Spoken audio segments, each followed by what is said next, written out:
Good evening, everyone. We're wanting to make a video today about how we afford Disney. So we've gone to Disney World 3 times in the past years. We went in October, April, and then September.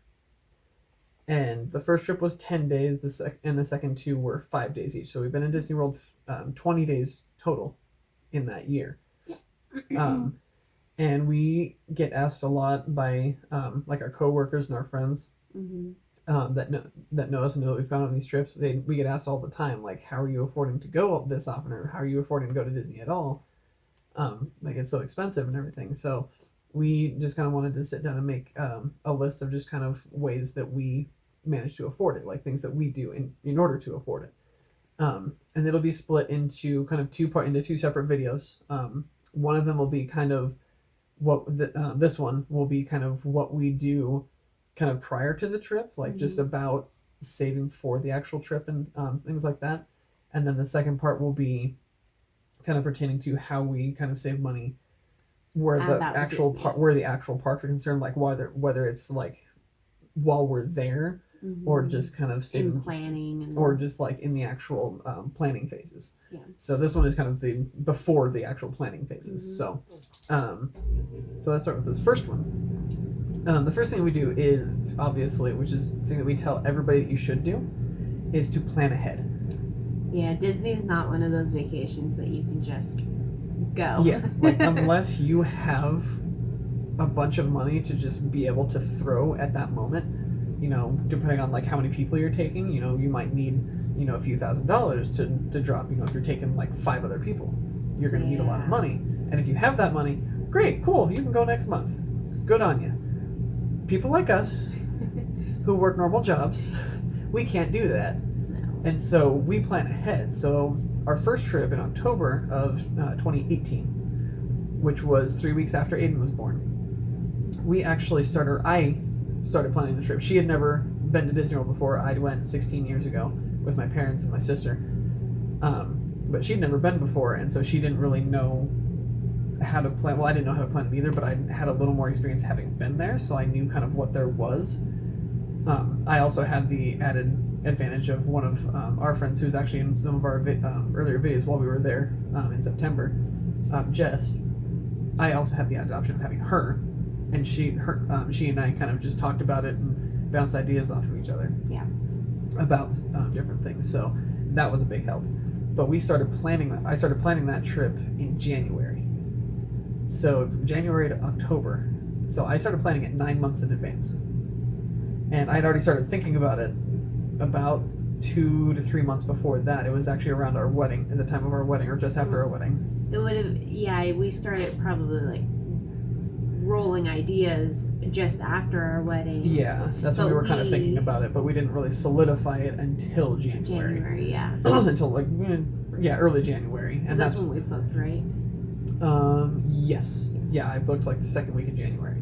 Oh, thank you. So it takes a lot of planning ahead. Yeah. So what we said and then what we have written down here is to plan at least 6 months in advance.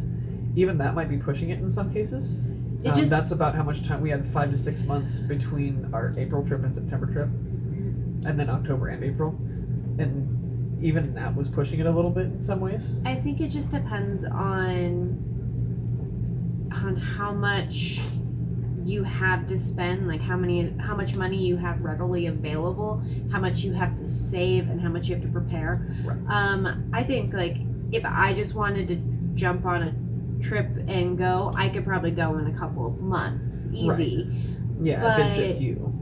And then as long as it was a short trip, of course. But because Jess did that. She went in November and was just there for I think 3 days, 2 nights. Right. And just went by herself. She didn't take her husband with her, and so like that didn't take her very long. Like I talked to her about that, and she said she saved up for like just a couple of months. So yeah, and if it's something like that, yeah, you can do that. But if you're looking at taking your family or taking an extended trip, give yourself time, because not only financially is it a little bit of a burden, but it's also there's just a lot to think about when you're planning it. Yeah, it can get stressful. So give yourself time to like spread it out so you're not just like super stressed all in like 1-2 week period.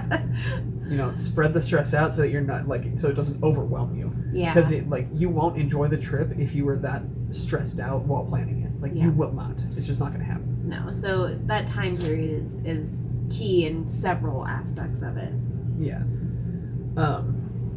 The other thing is, the sooner that you plan your trip, the more rooms in the resorts are going to be available. Right. So as you get closer to like, okay, I want to go, April 5th. Okay, if you're booking it, in March, there's not going to be a whole lot of rooms because people have already booked that far ahead. And that's a problem for several reasons, because prices at the resorts go up based on how many rooms are booked for that time period. Yeah. So if top of it being like certain times of year. Yeah, so if the resort is already 80% booked, those rooms are going to be outrageous because they're trying to keep balance on how many people are in that resort. Mm-hmm. Also, you may just run into complete unavailability, and that may force you to upgrade to a more expensive resort, or even stay off site, which means then you have other added fees that you're going to, or expenses that you're going to have to spend. So those are key things, is just making sure you book that far out for resort reasons. Yeah, exactly. So that's just the overarching thing. Just plan ahead. Like, start now. Yeah. You literally, the way like I go into it sometimes, it's like, all right, I want to go a year from now. That's rather than, okay, I want to go next week. Yeah, and that's good just for that goal setting too. That gives you something to work towards. Exactly. So the second thing we do is make sacrifices. Yeah. So this is a big one for us, just because we both work regular jobs. We work retail jobs, so we're not pulling in huge amounts of money. And so in order for us to be able to afford this trip, to afford the plane tickets and the resort room and all this other stuff, we have to make sacrifices. So like, one of the things, we don't go out to eat all that often, not as often as we used to. We still do sometimes.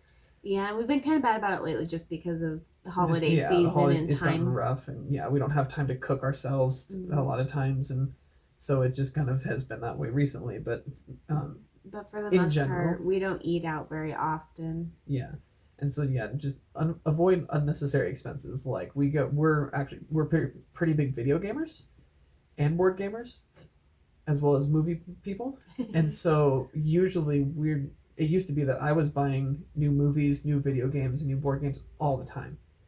Like, a lot. And that's one of the things that I cut out myself, because I was like, I want to be able to go to Disney more often.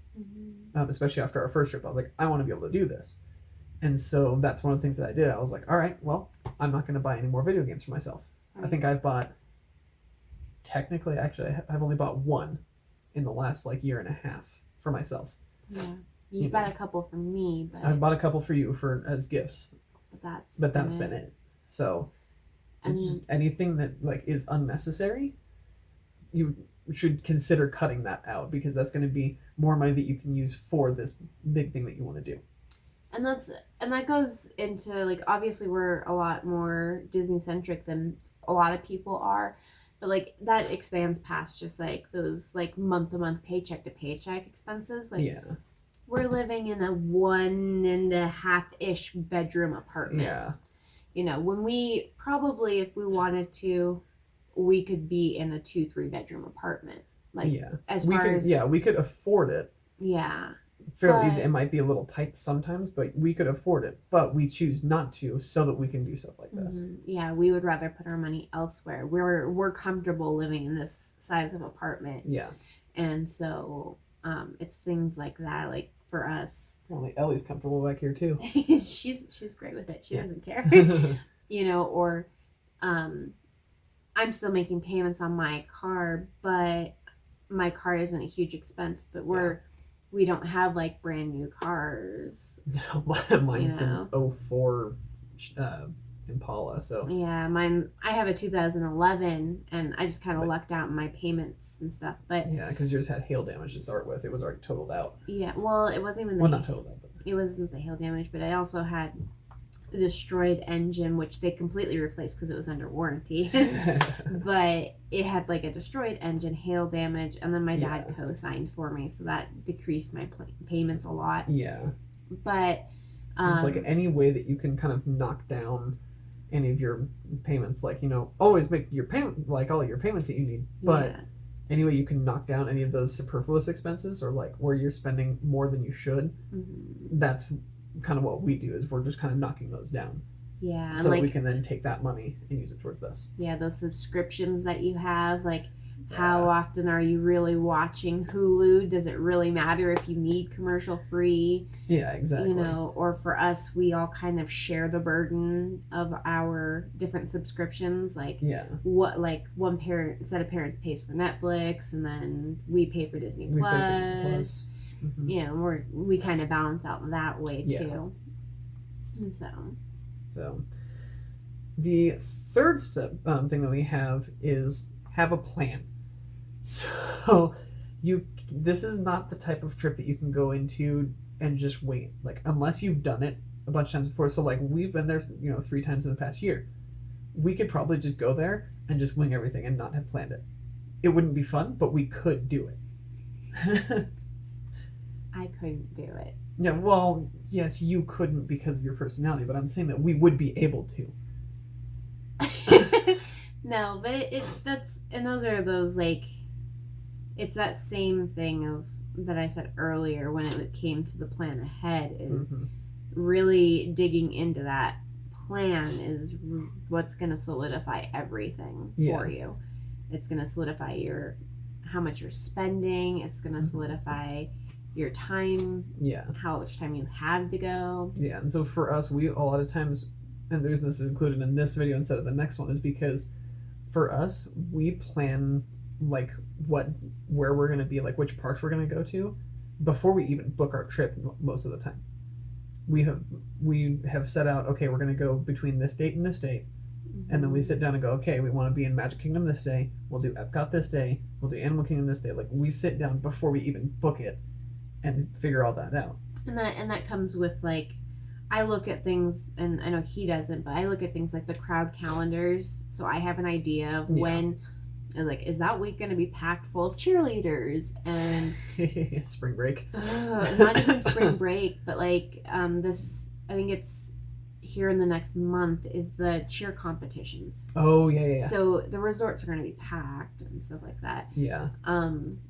But I look at crowd calendars. I look at like what events are going on. Right. So maybe, like right now they have the Christmas party going on while we're recording this, and the Halloween party we've had, and they have all the different events at Epcot that they have. And so like that might influence what days we want to be there. So like originally we may have planned for, you know, the 14th through the 30th, but then we change our minds because on the 31st there's going to be this thing that we want to do, so we bump it up a couple of days, move our days around and stuff like that. So looking at that kind of stuff even before you've booked is a good idea. Right. And also just having a plan like that, especially having a plan that early, takes a lot of stress off of you later on.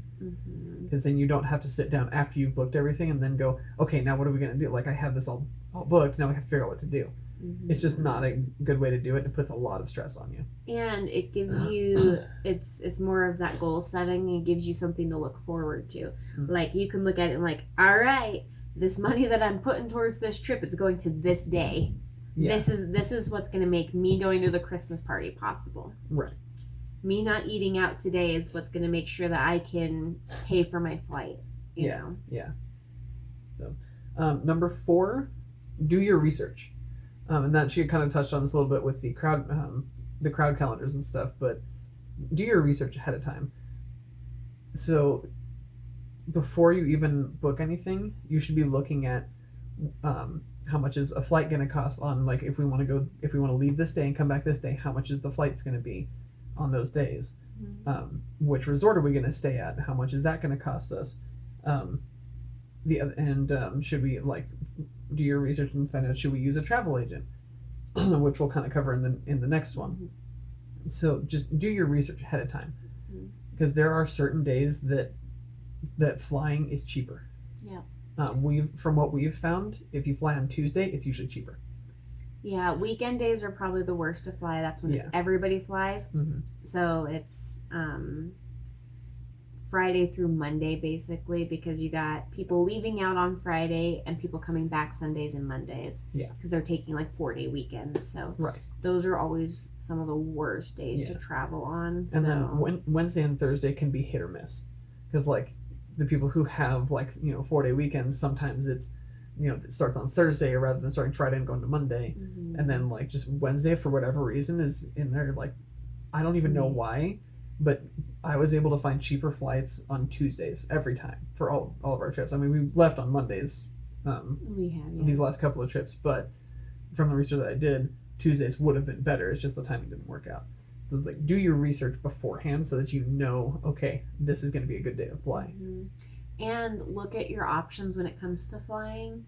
Yeah. So we've pretty much become dedicated to Southwest. Yeah. And that's true. And that's just for a couple of reasons. It's the seats are a little bit more comfortable, and when you're compared to Frontier, and when you have we flew Frontier the first time, that was oof. Well, and like I was saying, like I could probably, if it was just me, I'm going down for a quick weekend trip, I'd fly Frontier because I could pack a couple days worth of clothes into a personal bag for myself. Yeah. And fly Frontier, it's only a couple of hours.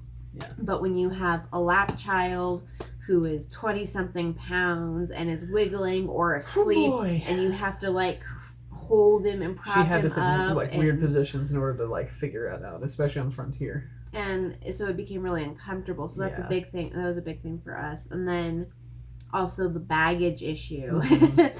You fly Southwest, you get 2 checked bags per person. Yes. Per seat that you have purchased. And then you also get one carry-on and one personal item. I mean, honestly, we could probably, between the 3 of us, have packed in 1 checked, 1 carry-on, and 2 personal items. Yeah. Like, honestly. Yeah. But just having that availability means so much to us, because with Frontier, we're paying for every single bag that we take through their gate. Yeah, so we only wanted to take 1 bag because otherwise we were going to have to pay for an extra bag because we already paid for the first one. And then we had the whole stress of like, okay, we got to make sure this is under the 50 pounds because otherwise we're going to have to pay the overage. Mm-hmm. But we didn't want to pay for another bag, and so it was just a whole stressful situation. So now, so that means, obviously if you are able to pack in a carry-on and you just want to fly Frontier as a quick trip, you'll be fine. Go for it. That. I'm not saying Frontier is bad by any means. Yeah. It just doesn't work for us. Yeah, it was very uncomfortable, mostly because we had the child, because their planes are not necessarily their planes are smaller, but the seats are closer together. Yeah, they are. And they're a little narrower. So it's just a matter of doing your research and finding out how much that adds up to, because we realized after that first trip that if we had just flown Southwest to begin with, what we were paying for bags and everything like that, we could have just paid for Southwest tickets and called it a day. Yeah, it would have been about the same. So and then with resorts, why do you want to do research on your resorts? There are, I don't remember the actual number. Too many. a ridiculous number of resorts on Disney property. So the property of Disney is the size of San Francisco. It is a large chunk of land. Yeah. And they have like 20, 30, something like that, resorts. And there's like a campground, there's different tiered resorts. They have the value resorts, like the All-Star Movies, where we usually have stayed all 3 times. And they have the moderate resorts, like Caribbean Beach, and then they have the, what do they call that? The high-end one, just the high-end resorts. Can't even think of the name, but luxury. Deluxe. Yeah, I'm like Deluxe words that mean fancy. The deluxe resort is going to be like the Grand Floridian is a deluxe resort. I believe the Contemporary is a deluxe resort. The Animal Kingdom Lodge.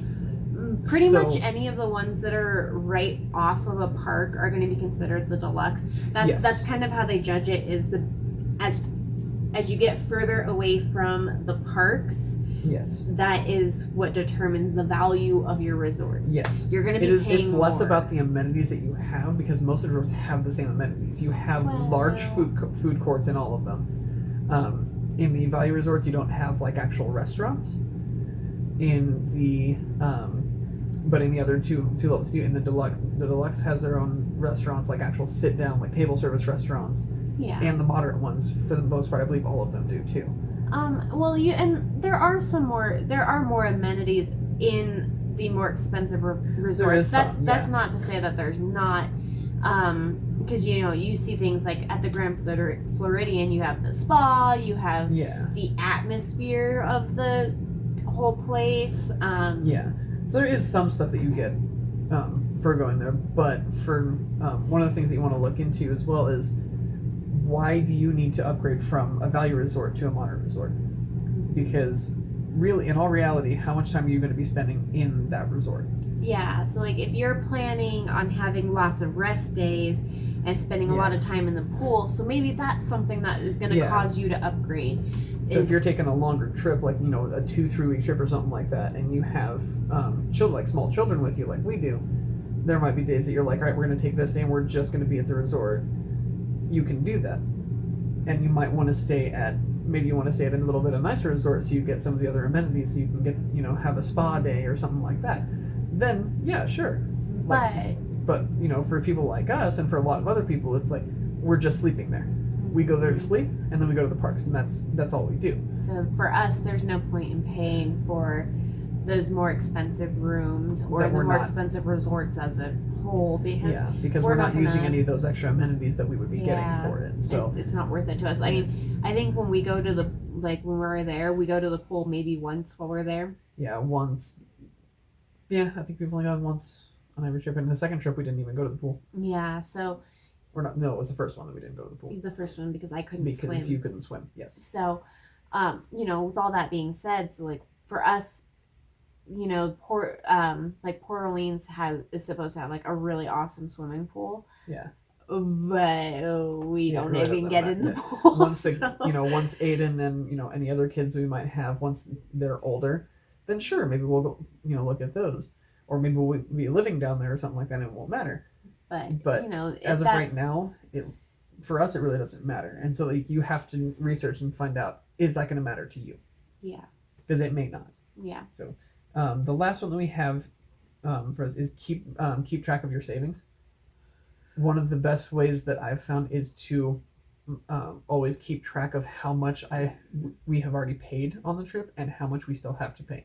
Because if you lose track of that, then all of a sudden it just becomes this thing where you kind of like forget about it, and then you may end up spending too much money in another place rather than putting it towards Disney. So if you keep track of everything that you have paid and still have to pay, then you won't run into that issue.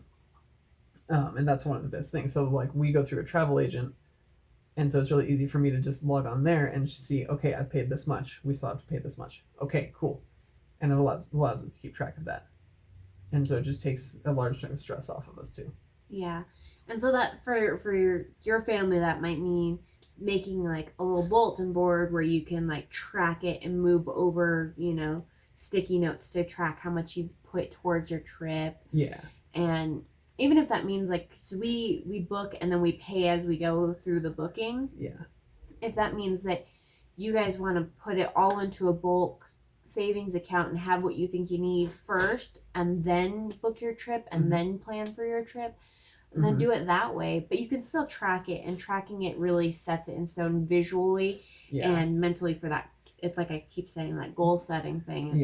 It's visual. Goal setting is a very big thing with a big trip like this. And that's the other thing to realize, is this is a big trip. Like, some people only do this once in their lives. We've been privileged enough to be able to do this 3 times. Well, I've been there 4 times, but some people only get to do it once. Yeah, I mean, honestly, I feel like I would have, but in the same sense, I don't. Mm-hmm. Had we never gotten married, I don't think I would have ever gone. Yeah. And it's partially because I was kind of pushing for it, because I found out that she'd never been to either Disney World or Disneyland, but I had. And so I was like, okay, well then that's something that I want to do, because I wanted to see her reaction to seeing it, which was actually really cool on the first trip. Seeing her reaction to like having the big welcome to the Walt Disney World arch that you drive underneath, and seeing her reaction to seeing that sign and like getting to the resort and stuff was really cool for me. Although my reaction wasn't that great, because Aiden was so upset. because he was 3 weeks old and he was hungry and he was tired. And I was trying to like be like conservative and nurse, but then like that made things difficult, and I was just like, so. But the case still sounds like I'm a huge Disney fan, and I have been for a long time, even before I met Ryan, and so this is a huge deal. Like I said, I don't think I would have ever gone if I hadn't married Ryan, just because it is such a huge ordeal, and like personally, I have like a lot of anxiety when it comes to planning trips and stuff, which is why Ryan does almost all of it. Yep. Although I've taken really good charge of these last few trips, but it really it is a huge deal, and not everybody gets to do this. So if this is something you truly want to do, it's possible. You have to solidify that in your mind. Of this is what you want to do, and this is how you're gonna do it. That is the big thing, is solidifying it to yourself and making sure you're ready and you want to do it. Even if that means that you start planning now for a trip 5 years from now. You know, because you may not be able to book it that soon, but that doesn't mean you can't start saving for it. So then by the time those 5 years pass and you're about there and you're like ready to start booking and everything, you might already have $2,000, $3,000, $4,000 saved up maybe. And that's going to be, if you're depending on your situation, how many people you're taking, that could have paid for more than paid for your trip there. So it's just one of those things. Like, it is a big trip, so like you've got to kind of plan for it. So those are just some of the ways that we that we afford Disney, as far as like kind of saving up and what we do before booking our trip. So in the next video we'll go over kind of the next portion of it. So hopefully at the parks. Which is kind of at the parks and around our booking and everything. So hopefully this video is helpful, and we will see you in the next part.